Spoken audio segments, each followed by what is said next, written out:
ఆంధ్రప్రదేశ్ ముఖ్యమంత్రి చంద్రబాబు నాయుడు తన స్వగ్రామం నారావారిపల్లికి చేరుకున్నారు.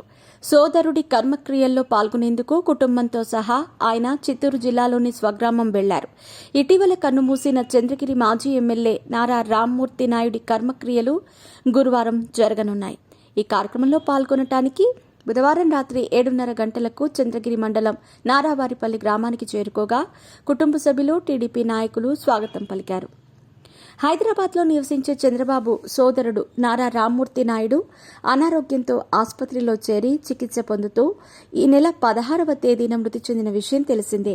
అతడి మృతితో చంద్రబాబు కుటుంబం తీవ్ర దిగ్భ్రాంతికి లోనైంది. హుటాహుటిన హైదరాబాద్కి చేరుకుని మృతదేహాన్ని స్వగ్రామం నారావారిపల్లికి తరలించి దగ్గరుండి అంత్యక్రియలు జరిపించారు. తీవ్ర శోకంలో మునిగిన ఆ కుటుంబానికి అండగా నిలిచారు.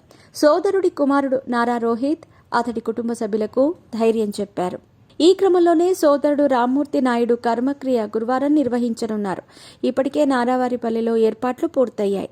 చంద్రగిరి ఎమ్మెల్యే పులివర్తి నానితో పాటు నారా కుటుంబ సభ్యులు, తెలుగుదేశం పార్టీ నాయకులు ఏర్పాట్లు చేశారు.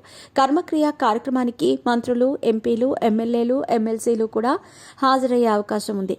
Deputy CM Pawan Kalyan, MP పురంధేశ్వరితో పాటు కూటమి నాయకులు కూడా పాల్గొనే అవకాశాలున్నాయి. కాగా ముఖ్యమంత్రి పర్యటన సందర్భంగా చిత్తూరు జిల్లా పోలీసులు పటిష్ట బందోబస్తు నిర్వహిస్తున్నారు. నారావారిపల్లిని తమ నియంత్రణలోకి పోలీస్ శాఖ తీసుకుంది. సీఎం పర్యటనకు 2 రోజుల ముందు నుంచే అధికార యంత్రాంగం ఏర్పాట్లు చేసింది. ముందస్తు భద్రత ఏర్పాట్లు చిత్తూరు కలెక్టర్, ఎస్పీలు పర్యవేక్షించారు. ఎలాంటి భద్రతా వైఫల్యం లేకుండా పటిష్ట చర్యలు తీసుకున్నారు.